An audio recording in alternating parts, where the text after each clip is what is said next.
Farside Spurs pubcast, coming to you all the way from the Farside Arms. Tonight, I am joined by Andy for a drink. No, I don't see any substantial meal there, Andy. How you doing? I've got water though. I don't need a Scotch egg, do I? Not with your water, no. Is there vodka or anything in that water? Or are you just It should be vodka, yeah, but no, it's just water. To be fair, you don't need nothing to dull the pain then. Oh, I need a lot to dull the pain, mate. Yeah, a lot, but I think that's just time, isn't it? Yeah. Time and a victory in another game would be good. But anyway, okay, good stuff. We're also joined by Stace, who's been away for a bit. Back tonight. How are you doing, Stace? All right. I'm getting there. I'm a lot calmer now that we've moved into this gaff, and I've got some work to do. As you know, walls are falling off, and it's a bit more than I expected. Yeah, so I've got myself a Dunkel tonight. Have a look at that bad boy. I'm on the German beer.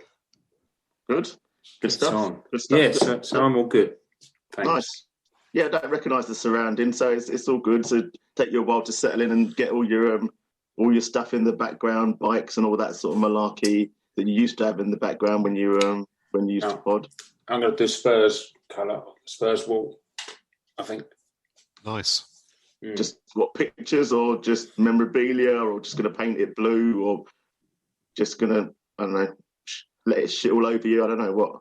You're just going to write "fuck Arsenal" on the wall or something. I might do something like that, but no, I think the missus wants to do something Art Deco-ish in here, but I won't. None of that. Let's see in a couple of weeks. Yeah. You put your foot down now, knowing that she don't listen to this, and that you can pretend to be as hard as you like. And then when we see you in a couple of weeks' time and it's all painted floral and all that bollocks, then we'll have a word with you then and see what it's really like.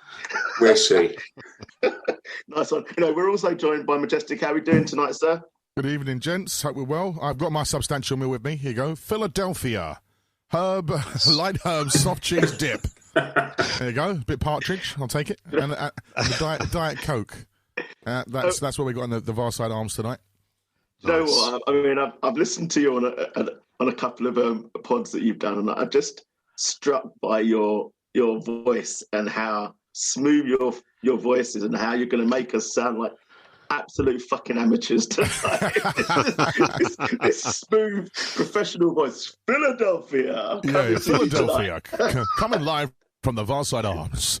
Yeah, it's the texture, the tone. I've got a bit of a similar voice to Idris Elba, who's unfortunately a gooner. But one good thing is I did beat him as Spurs against Arsenal when I played him against FIFA in his own gaff. So, yeah, a little name drop for you there. But, yeah, me and Idris have got very similar tones of voice. So if you've ever watched Luther before, when he's like, Alice, listen, Alice, it's got to stop, all right? Yeah? That's how you do a Luther. You have the bass tones. Alice! Brilliant. I closed my eyes and it was like he was in the room. It wasn't it? Yeah. I'm just not as sexy as him. I wish I was as sexy as him. He's a sexy motherfucker. I'm passing no judgments on that one either. Fantastic. All right. So tonight, obviously, we need a bit of therapy. We've got a few games to go over. We'll gloss over to the Spurs women. I don't think anyone covered the Spurs women for us this week, unfortunately. So they managed to get a draw against Reading, 0-0. That's about as much as we can say about that, really. Stopping the rut, though, wasn't it? Really? So. Well, it was, yeah. Sounds like they might have had a few chances, but I don't know if they ever look like scoring. So that seems to be the problem at the minute. So. So that's the women. We'll quickly have a touch on the. We didn't have a midweek pod last week, so we've got the Zagreb game to quickly to run over. So, Andy, thoughts on that game? Well, I just thought we right from the start in that game we looked really good, very positive, going forward as a team. I think. We're great. We have a lot of chemistry between lots of players, and if we just keep that momentum going forward, then I think, as we saw in the Zagreb game, teams do struggle with us. And Zagreb, they had their chances, but they were just obviously a few notches below the Premier League. And just let Stacey back in. And I just thought that it was a great performance. We should have scored maybe one or two more, and that would have been fantastic. Yeah, I mean, you're right about that, but I mean, Zagreb did have a few.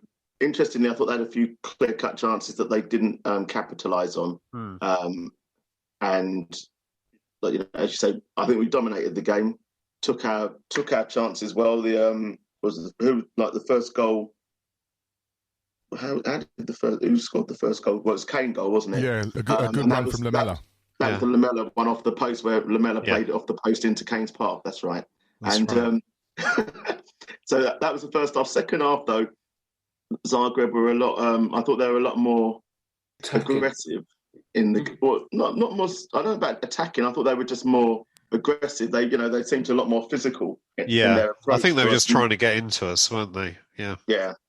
So, Matt, what was your take on the second half and how we kind of saw out the game? It was a professional performance, and one thing I will always give Jose credit for is the fact that he always respects his opponents. And, I think that was something that, we always criticised Pochettino for once upon a time, is he didn't take those competitions seriously, etc. So the fact that you see him lining up with the Kanes and Sons of this world and, even the people that he was bringing on, you're like, okay, cool, he really wants to make sure that he wins this and gets through. Yeah. So, and if we do end up winning a competition like this at the end of it, which would be a miracle and be brilliant, I say a miracle because it's just so many games. Not that we're not, worthy or capable of winning that competition. It's just so much football. So it was a very professional performance. Having that clean sheet was absolutely essential, especially with us going away from home in the next leg. And I liken it to obviously when we went to Ajax and that glorious moment in the Champions League. I love playing the home game first in Europe because you've always got that little potential away goal if you need to. So it was just job done for me. As you were saying, Andy, a couple more goals would have been nice just to make it really easy over in their place because there's still a bit to do. They are still in the game, but it gives you that option of it goes to 2-2, for example, and all you got to do is get one goal. And I think we're going to score at their place because they've got to come at us. It's interesting the way that they started. They started so quick at the blocks. It kind of shocked me. I lost my breath a little. Yeah. I was like, oh, dearie me. I was like, I think our players did as well, actually. Yeah, I think so. So, professional performance. And we go again. And it's just, again, another competition that we're still in and in the mix-up for. Yeah, definitely. Yeah, we just need that. Just need to get an early goal over there. And I think that will put us in control. Yeah. We're going to score over there. Yeah, I do fancy us to score. Yeah, I think we're a superior side to them, and we're going to be fine over there. I don't see any issues. We controlled the game. I think our shots on target could be a lot better from that game as well. I don't remember too many making the goalkeeper work. I know we had, Kane scored 2, but I think on target we've got to do better. Got to do better with the amount of shots that we had. 12 plus, I think there was in that, maybe a bit more than that. But yeah, we were good. I enjoyed watching us play. Good stuff. Good. And you've heard about the have you heard about the coach? The news about their coach today? Yeah, he's going to jail. He's going to jail. Yeah. Talk me through this, lads. This is breaking news for me. This is breaking news moment. So enlighten me. It's corruption in transfers. And not paying taxes. And Luka Modric was one. And they've come and got him. He's got 4 years to do. So this will be his last game. I don't even think he'll make the bench. I think he's going to go down, do some time. He's got to be arrested within 8 days or something, isn't he? He's got to start his jail sentence within 8 days. So he might still have time to one last hurrah against Tottenham at home. Just to see him on his way, I guess. So, which might not be a great thing because he might have them all flying in for challenges. I kind of felt I don't know about you, but I kind of felt in the first leg that actually in the second half he'd kind of just said see if we can leave a bit on them, so that we might better take a player or two out for the return leg. It just felt like that the way that they were flying in at the challenges. It was like, well, can we maybe get an injury to kind of weaken them for the second leg? So when, as you say, when they come at us, because they're going to have to come at us in the second leg, when they come at us, then we're not as strong a side. So Lamela's going to start, isn't he? Because obviously he's banned for the game. Yeah. At the weekend. Yeah, he's got a one-match ban. Yeah. I think their captain went off injured, didn't he? I don't know whether he's fully injured. Yes, he did, yeah. Pierre's going to miss the game, isn't he, as well? He's suspended because of his booking, so that's not a bad thing. I think there was almost a ploy from Jose, the way that he brought him on as well. I think he went, go on then, get yourself booked, because it's out of the way for that next game. Yeah, that's right. I think it was actually tactical, looking at it. Yeah. It was a useless foul. We didn't need to do it, and he literally made it so blatant. Yeah. And actually, Mourinho, he was done for that at Real Madrid, wasn't he? I think there were a couple of players. I think Ramos was one that he sent on to do that. Not and he Ramos, surely. Yeah.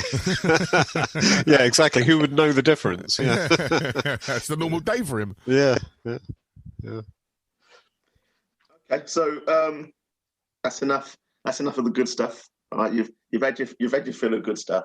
So let's look back now on the shit show that was Andy, go get the vodka now. Turn it to vodka. Yeah, I'm going to have to do that, mate. Yeah. Well, so, where do we start? Well, I mean, we'll start a lot quicker, I think, than Spurs did yesterday. I mean, we didn't get out of the blocks. You know, Arsenal kind of came at us, pushed us back, and it feels like that's a ploy. You know, for a lot of teams, they know that if you can put Tottenham on the back foot from the beginning, then that's where they'll stay. They won't necessarily be able to kind of combat that, and you know.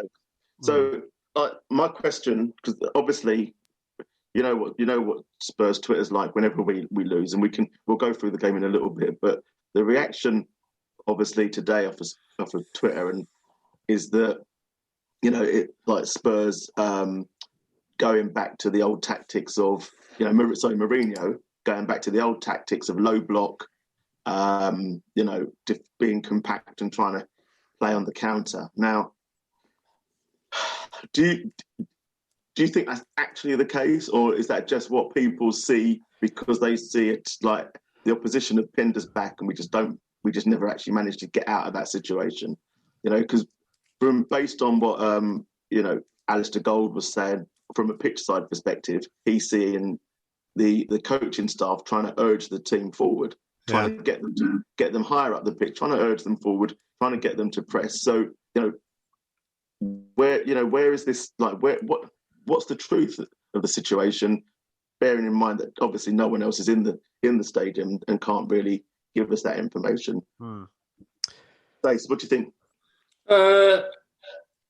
I'm it's a mixture of players and Jose, I think, for the game yesterday. We didn't come out the blocks. We can moan as much as we want about the penalty. It wasn't a penalty for me, but you know, we wasn't good enough on the day, and obviously the penalty changed it. But their goal was a deflected goal. Our goal was a quality goal. And, you know, I think we had the same amount of shots on target as what they did. They just had double the amount of shots that we did. Obviously, they weren't ruthless in front of goal. But, you know, they're a team that's 10th. We should have taken the game to them. That's my personal theory. We should have been on the front foot. Players didn't perform to their capabilities on the day. So, Madge, if you looked at the starting lineup, was there anyone on the starting lineup that you would have said, no, I don't want to start, I wouldn't have started with him? There's only one player that I would have not probably started with on that starting lineup. Is it Doherty? Yep. Oh, yeah, Doherty for me. He would be the only, but, everyone looked at that lineup, and that was a near perfect lineup for me, because Lucas Moura's really come into his own in that central role. I think we're getting the best out of him now, because he doesn't seem so isolated out when he's playing out wide to try and cut inside. He's causing teams all sorts of problems and winning free kicks in great positions because he's got such great footwork. And he presses so high up, and he can literally, like we saw against Crystal Palace, he can start things off because he's got that energy.